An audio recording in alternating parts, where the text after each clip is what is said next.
This show is powered by BL3P, the Lightning-enabled European Bitcoin exchange. Connect the world.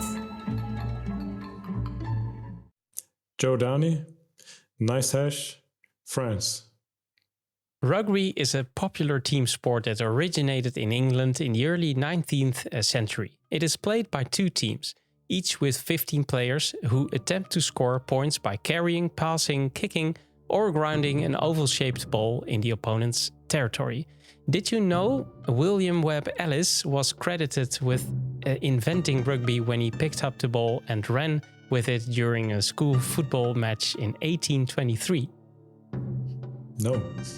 We were told you are a great steak lover. Do you consider ordering a well-done steak a travesty? Yes. Scotland is famous for its iconic symbols like the bagpipes, kilts, and the Loch Ness Monster. Scots typically wear kilts during special occasions such as wedding, Achilles, and Highland Games. Traditionally, men wouldn't wear anything under a kilt. Do you wear anything under a kilt? No. Nine Inch Nails is an American industrial rock band formed in 1988 by Trent Reznor. Throughout their career, Nine Inch Nails has released numerous critically acclaimed albums. Is their debut album Pretty Hate Machine your favorite? No. Do you like to go out and hunt? Is whale hunting or whaling also one of your hobbies? Yes. We heard you like to drink coffee, most likely because it contains a lot of caffeine. Did you know ancient civilizations like the Mayans and Aztecs consumed beverages containing caffeine derived from plants like cacao and guayusa? Yes. John C. Maxwell is an internationally recognized leadership expert, speaker, coach, and author. One of Maxwell's most well-known concepts is the law of the lid, which suggests that a person's effectiveness in leadership is limited by their ability to lead. Did you manage to raise your lid? Yes. The halving will take place at Friday, April 19th. Yes. The Magic of Thinking Big is a self-help book written by David J. Schwartz, first published in 1959.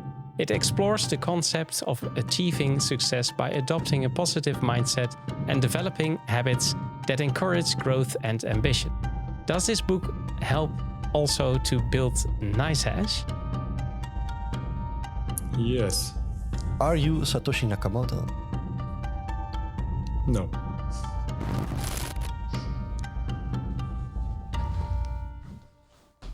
Welcome to the Connected World Weekly Podcast. I'm Edward. And I'm Steph. We are ready to take you with us into the beautiful world of the Lightning Network. Enjoy the ride.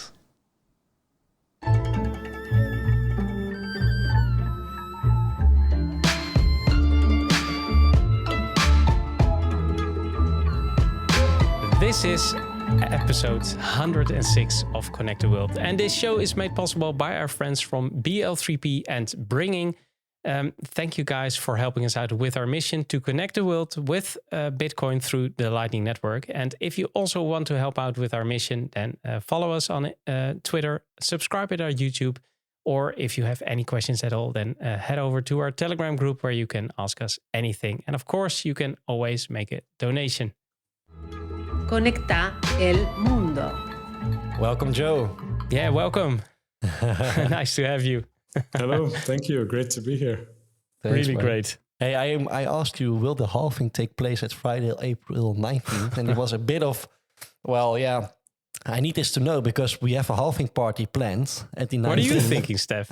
you're the guys from Nicehash, so I'm sure you have some great insights in the hash rate and the predictions of the halving. And you said yes, right? So I have a solution for you. You make your party 48 hours. That way you're sure it's going to fit somewhere between there. Well, yeah. Why didn't we think of It's that? more like a rave. Yeah, it's like a rave, man. A weekend. Yeah, 48 hours. Well, that I mean, it's a big party, right? So why not make it 48 hours? Well, then maybe I can also come, Steph, because the 19th is a difficult date for me. Yeah, well, then we stay at the venue for 48 hours. That's the best solution. Yeah. I didn't think of it, Joe, but thanks, man, for the for the solution for this problem. Will you do something to celebrate it? Are you planning to attend a halving party or something like that, or just celebrate it on your own maybe? Yeah, there's quite a few things going on. So I'm not quite sure which one yet, but it's going to be interesting. There are many people doing live streams as well. I think all around the world, there's going to be a lot more attention on this halving than there ever has been on halvings up until now. Yeah, it's hit much more mainstream media. Much more people are aware of it. There's going to be a lot of attention on this one. But why is that? Do you think is that because the halving event is like for a big influence on price, maybe that people expect them to raise the price to raise after it, or why is that it's because I agree with you. There's more buzz around it than it was in the previous with the previous halving. So it's a different time. Yeah, why is that? Do you think, Joe? I think it's because since the last halving, there have been so many more people who have come into the Bitcoin space, who have got into Bitcoin, and this is their first halving for many people. So a lot of people, I think it's the curiosity factor more than the price anticipation. Of course, that's a factor, but I think a big part is just what's going to happen. Yeah, and then like something's gonna change. I mean, big. That's like a cold shower because I mean, effectively you won't see something happen, right? But maybe that makes it. Yeah, when you're mining, the rewards will be less. I mean, that's something you. Exactly. But I assume that the newbies or the class of 2024 won't be mining already. They will maybe in the next 1 or 2 years, but.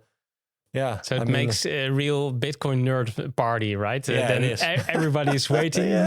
Now it's changed because can you see this? And then just some numbers are changing, and that's it. That's it. Yeah, man. Hey, and you're Scottish, right, Joe? But that's right. For how long are you now living in France? Now about 3 years. Okay. Yeah, I actually grew up here partly. I was half in Scotland and half here. So I'm familiar with it. Do you also wear a kilt in France then? At some particular time? Once, I don't know. Oh, really? Really? It was a special occasion. For Halloween. For Halloween. Oh, great. Awesome. Halloween in nice. France. Yeah, of course. Oh, that's nice, man. Hey, and but your family is still in Scotland then, so you travel a lot to Scotland to visit them, or? Not so much anymore, but from time to time. Okay. Yeah. Cool. Okay. Hey, and you like to go out for a hunt, and we ask you if whale hunting is also amongst one of your hobbies, but it is illegal, unfortunately, at least in France, for as far as I know. But what type of hunting? I was referring to the whale hunting. Yeah, exactly. Oh, you were referring to that. Yes. Oh, so it was a joke, man. That's right. Well, then I nailed it, right? Of course, Steph. Yeah, then I nailed it. Because I was wanting to ask you which type of hunting you do for a hobby, but it was whale hunting after all. Oh, nice, man. Okay, cool. Hey, we would really love to ask you all kinds of questions about Nicehash, Joe, but it has to be in the 21 minutes. So if you are ready, we would really love to enter the part, man. Are you ready? Let's do it. The 21 minutes is brought to you by BRINGIN, the app to reliably sell and spend Bitcoin from any wallet. Yeah, we prepared a lot of questions also about Lightning Network being implemented, but let's first talk a little bit more about Nicehash because it provides a complete ecosystem of mining, hash rate and payment solutions. So it's a lot. How does the mining work? And if someone wants to start mining with Nicehash, what does he need to do? So there are many ways you can mine with Nicehash. So I'll break that question down a little bit. Yeah, yeah. So we are a hash power marketplace, which means we have buyers on one side and sellers on another side. So as a miner, you're selling your hash rate to a buyer on the other side who's renting that and using it to mine. And you get paid in Bitcoin for all the time that you're providing your miner. And you can mine as an ASIC miner. So if you're mining Bitcoin, there are plenty of other coins, but Bitcoin is the main one. Then you will simply connect up your ASICs to our Stratum servers. And we provide a whole suite of tools that you can use for monitoring and tweaking and everything you need for mining Bitcoin. And if you're mining as more of a hobby miner, like a GPU miner, these tend to be people who have like powerful gaming PCs. This was really big, especially during the Ethereum, when Ethereum was mineable. So tons of people were able to make a lot of money just from using their gaming PC. When they're not using it, they can just connect it to Nicehash and get paid in Bitcoin for all the time that computer is online. So it's a no-brainer for if you have a PC, just connect it, and you'll get paid out in Bitcoins. And then the third way, you can buy hash rate. So you can use what we have called easy mining, which is like a simplified version of the main hash rate marketplace, since that's more for professional buyers. And we've got the easy mining version that you can just rent like short durations of packages of hash power. So it's very user-friendly. Yeah. And what is then the benefit of me as a miner, or owner of a miner, renting out my hash rate to one of your customers instead of just connecting it to an own a pool and just take those satoshis? I mean, what's the benefit of renting it out then? Well, there are a few benefits. One of them is that it's simpler because you just connect it and forget it. Obviously, check that it's still online and working, but it's very simple setup. So you don't have to think so much about it. And the other reason is you're dependent not on the price of Bitcoin so much in terms of your electric costs and everything, your overheads, because you're dependent on the price that the buyers are willing to pay for your hash rate.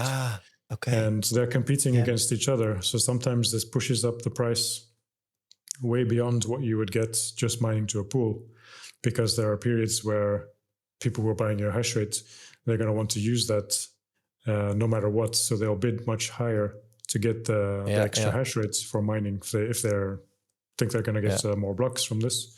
So then you get a higher pay rate. Okay, and the benefits for the other party is that they don't need to buy the hardware then.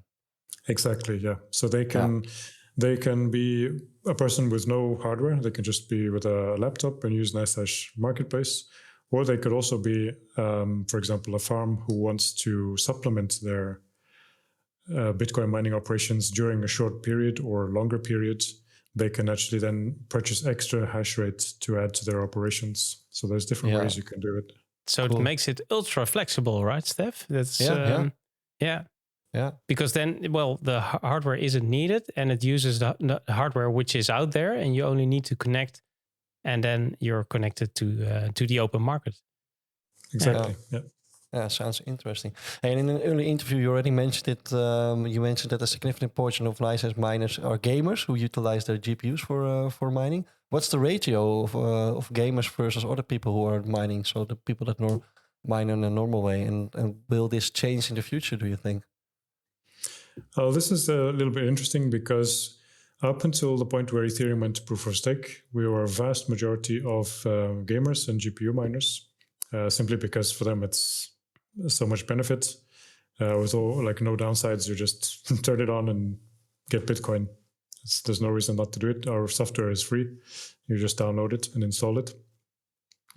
And then when I went to proof of stake, we got a lot of interest from ASIC miners as well, wanting to do a similar thing, and more demand from the ASIC side. So we started to get many more professional, big companies like big miner farms that would come onto us and connect up as well, simply because they could earn more than they would from mining directly to a pool, especially when the Bitcoin price was a bit lower and things were a bit more tricky to balance your overhead costs.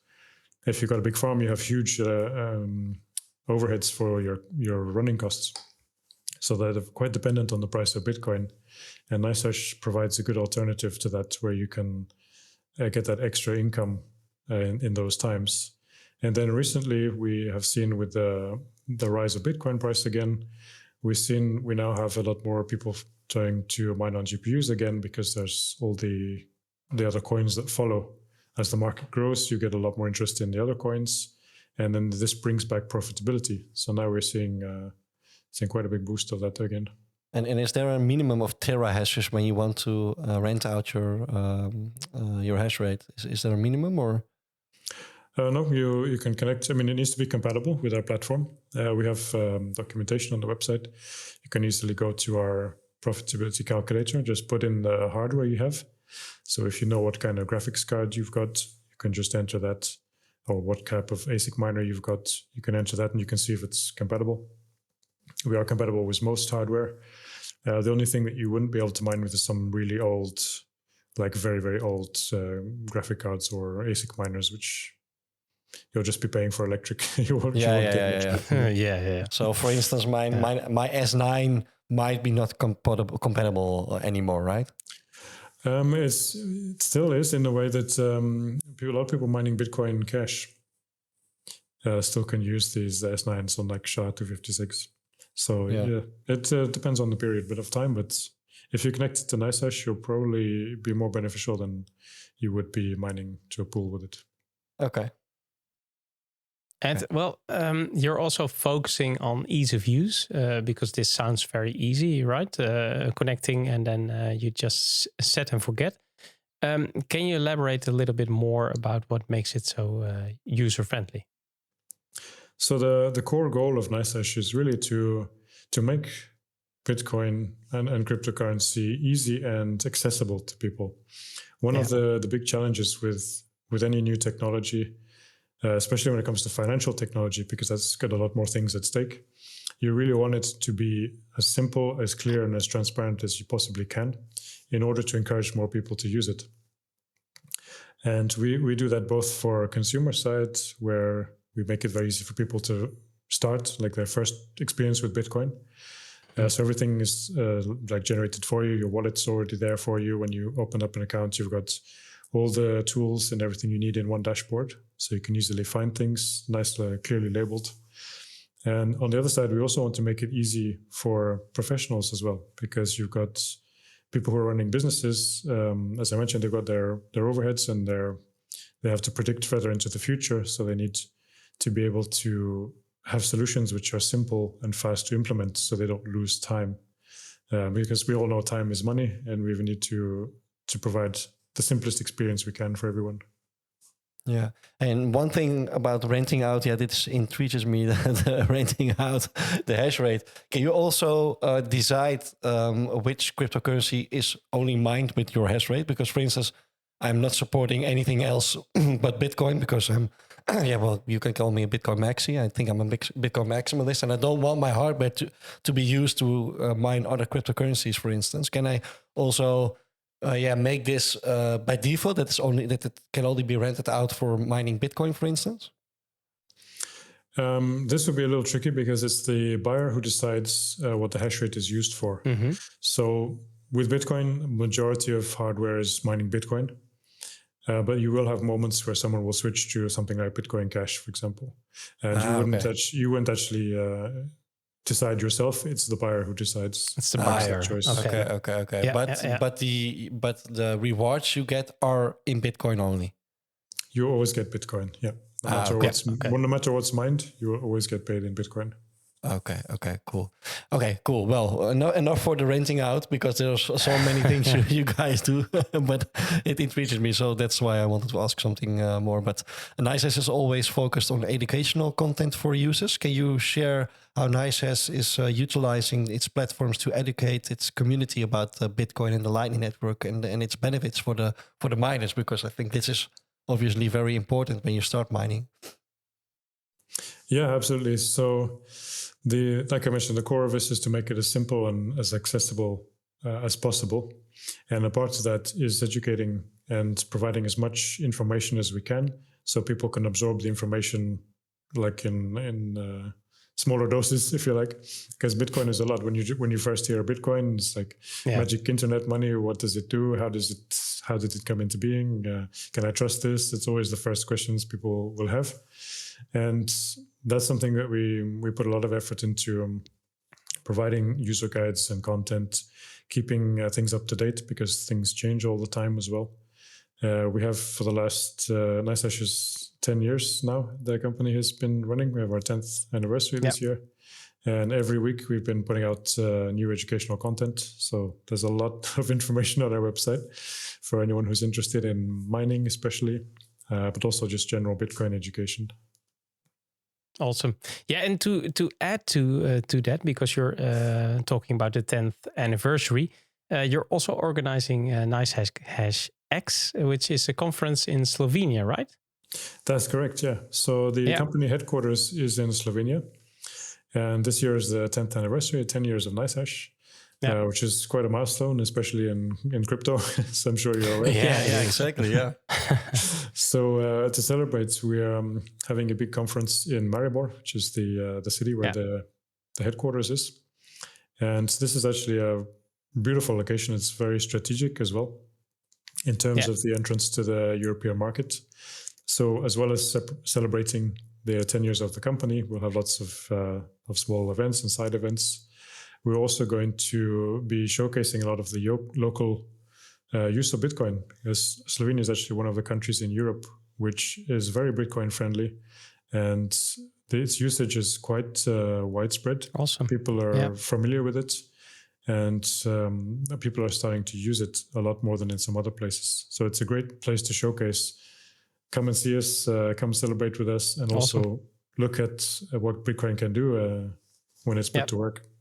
Yeah, we have later on. We have also some questions about the payment solutions, because that's also very interesting. But it's nice to know that Slovenia is such a Bitcoin-friendly place. So it's 2 dates in a row in November in Slovenia.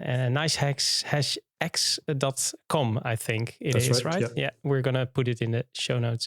And another great thing, you've implemented the Lightning Network for miner outputs. Can you share a little bit about the journey and challenges you faced, and what motivated the shift towards Lightning Network payouts over traditional Bitcoin transactions, for example? So yeah, first of all, at Nicehash, we are big Lightning fans. We really love Lightning. It's the only way that Bitcoin is going to become really mainstream, in my opinion, and I think many other people's opinion, because it's what makes it usable on a day-to-day basis. And we had implemented Lightning fairly early. I think it was 2019. We implemented the Lightning node. I started to have deposits, withdrawals on the platform, and we have a lot of contact with Lightning developers, so we keep very close contact with them and always make sure the node is like very latest versions, and we get all the info what's like coming up. And it just makes Bitcoin so much more usable. Bitcoin is already great. No one can deny that, but it is slow, and sometimes the fees are quite high. And as an alternative payment solution, you need instant payments. If you're going to compete with something like Visa or MasterCard, it's got to be instant. It's got to be usable in a shop or a supermarket or when you buy your coffee. So for us, it's a huge part of our journey. It's a big part of a lot of the tools we have on the platform. We want to make sure that they can always be accessed directly through Lightning. And this latest release of the mining payouts was a huge one for us, because it's we're still the first company at the moment to have done this, but also it makes your Bitcoin usable straight away. Yeah, like you can get your mining payouts, and we pay out every 4 hours, which is also quite different to a mining pool. So you receive your payouts every 4 hours. And there's no threshold. So if you just mined like 8 Satoshis or something, you get 8 Satoshis paid out, or? There is a threshold, but it's very small. It's very low. So it's like price of a coffee. So every 4 hours you can get your payout straight to your Lightning. I think a year or two back we did some video. It was in El Salvador, and we had a guy sitting on the beach, and he was getting his he bought a cocktail with the Lightning payouts from his mining payouts, And then he was waiting for like the next Lightning payout. So he was like, drink a cocktail, wait 4 hours. Okay, I can go get another one. Oh, nice, But nice. Cool. now you can do that with Lightning, so it's even faster. So it's like straight away you can go and pay for something. Yeah, that's great, man. That's great. Yeah, I mean, because I told you in before the recording that my S9 I'm now mining at Brains, and the threshold is 200,000 satoshis. Well, an S9 is doing like, well, maybe a couple of thousand a day, maybe. So I mean, it takes a hell lot of time to get to those 200,000 satoshis, right? And then you need it to run. Of thirst by then.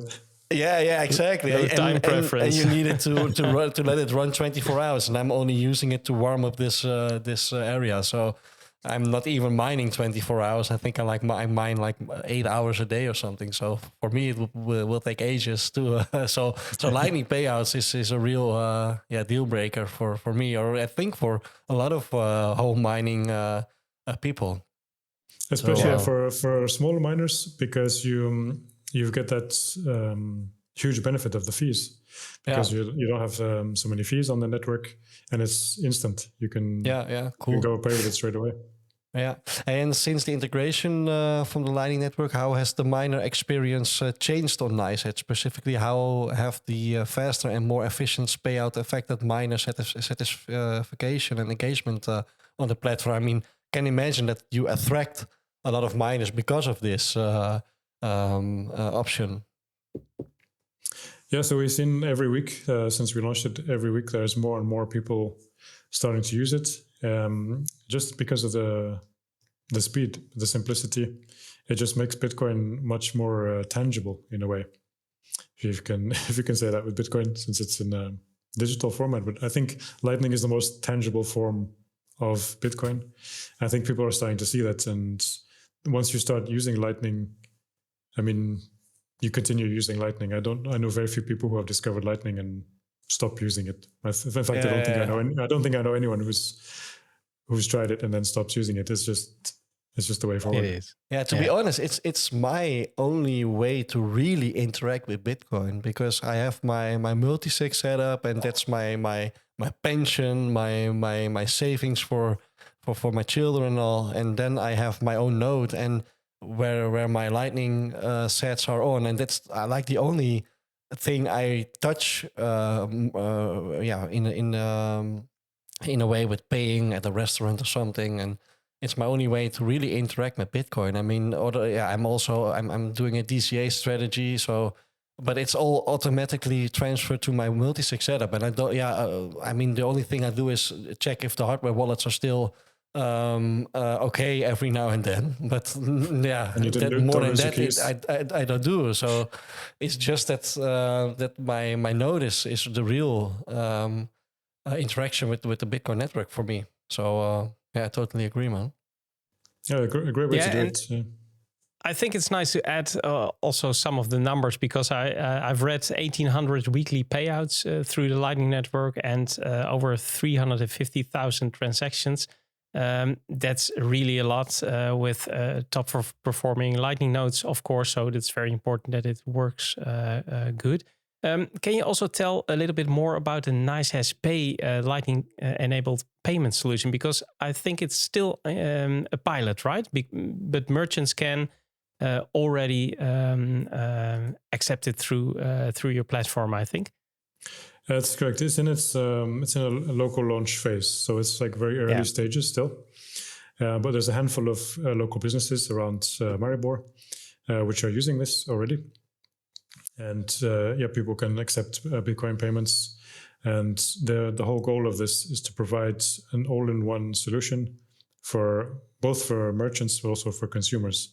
So from the merchant side, they can accept through the application, through the web pages if they're like an e-commerce, but also physically we have POS terminals. So people can awesome. We provide those to merchants.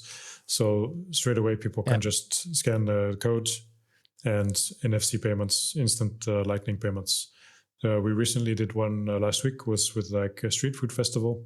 Yeah. So we trialed this out with a whole bunch of vendors and provided them with the POS terminals. And then we got some NFC payment cards as well for Lightning. So the consumer also, can just yeah. straight away, even without the phone, they can just straight away go link their wallet is linked and just pay for everything. I think so that's really a great thing, because then you're really putting the educational side on it. So giving them an NFC card, and then they learn, hey, I can pay with this NFC card with Bitcoin and Lightning. It's like the people really can feel that, okay, this is money, I can use this. Indeed. When you see a Bitcoin in your wallet, like the first time you're exposed to Bitcoin, you're a little unsure, like, okay, what are these numbers? What is this? How do I use this? That's one of the things people ask. Yeah, like, absolutely. Okay, I have some really Bitcoin, like how that do I you. use it? I really like that you guys are really embracing the Lightning Network, because I don't see a lot of other companies do it the way you guys do. And do you have maybe some other Lightning-related stuff that is coming up that you guys are planning to roll out in the near future? We have, the payments is the biggest thing that's coming out in the future. This is going to be a huge one for people to be able to start using it on a daily basis. So that's one of the core focuses at the moment. And also using it in every way we can to spread it into different avenues and venues, and people getting to see that they can use Lightning. Cool. Yeah. Okay. And that really makes the shift to more adoption. So I think that's a great thing that you're doing that. And if it's right that Slovenia is such a Bitcoin-friendly country, then I think a lot of merchants are potentially going to hook it up, and of course consumers to start using it and start learning how it works. So I think it's a great add-on to the services you provide. That was the gong. I had a lot of Lightning questions and some other extra, but well, it's the weekly struggle we have. Because the part of mining is interesting, of course. So then, there's so much to ask. There's only one thing we can do about it, Edward. We need to increase the Bitcoin supply limit to 41 or something, 41 million, and then we can name this to 41 minutes, right? So then we have like 20 minutes extra. Yeah. No, just kidding. The scarcity is very important, of course. But you're absolutely right. Yeah, exactly. Yeah. But if the Nicehash Pay is going to be rolled out, then it would be great to invite you back and ask you, how did you pull it off? How are you orange pilling all those Slovenians? And of course, with the conference, we're interested in following that too. Yes, so, love to talk more. Let's continue. Thanks. Connetti il mondo. Yeah, we have one question left for you, Joe. And the funny thing is that you may choose yourself. We prepared a question from Alexander Leishman. He's from River. From Nikolai Chogarero. He's from Bitcoin Mining Namibia. Or from Michael Fisher. And he's from Opago. You may choose, Joe. One of them. I'll go for the first one. Okay, Alexander Leishman. Alex, yep. Yeah. Hi, I'm Alex Leishman from River, and I have this question for you. What is your favorite Lightning node and why? Nicehash, of course. yeah, of course. That was easy. That's a really easy one. I put a question in and I thought, what is he going to say? I mean... but I mean, do you also run a node personally, Joe? I don't personally, no. I have many things to do, but we have an amazing guy who takes care of our Lightning at Nicehash. Okay. And you also you haven't run one in the past? Yeah, I did try one at one point. Yeah. Okay, which one was it? Okay. I can't remember the name. Raspberry Blitz or Start9 or? No, it wasn't one of them. Core Lightning? Yeah, it was. Yeah. Core Lightning. Okay, so you. Lightning, yeah. Okay, but now you're obviously only using Nicehash. Yeah, I just tried it at one point, and I was like, okay, I'm gonna leave this to the pros. Yeah, exactly. Thanks, man. It's easier. Yeah, thanks. Conectează lumea. Okay, Joe, where can people follow you, man? We already said that the website for the conference was nicehashx.com, right? That's right, yeah. You have nicehash.com is the main site, and you have nicehashx.com is for the conference. Cool. And we're also on most of the main media platforms, so you can find us Nicehash Mining on Twitter, We also have a big Discord community. That's for people who are mining, and they can find technical help there. And we're on Reddit. We're also on all the main pages like Facebook, LinkedIn. Search for Nicehash Mining, you'll find us there. Cool. Great. Yeah. So for everybody who wants to know more, we are going to put it in the show notes, and then they can find you. Thanks again, Joe. Thanks for being on the show, and till next time, of course. And thanks for everybody else for listening, and thanks to all members participating in the Strategy Radio Rings of Fire. And of course, thanks to everyone helping to connect the world with us. If you like our content, then please support us in our mission. Visit our website, connecttheworld.live, where you can also make a donation, and subscribe, like, and share our content on your favorite platform. So we need you to complete our mission, connect the world. So keep those nodes running, sats flowing, and rings burning. And see you all next week on the same Lightning channel. Au revoir, Joe. See you, Joe. Thank you. Bye.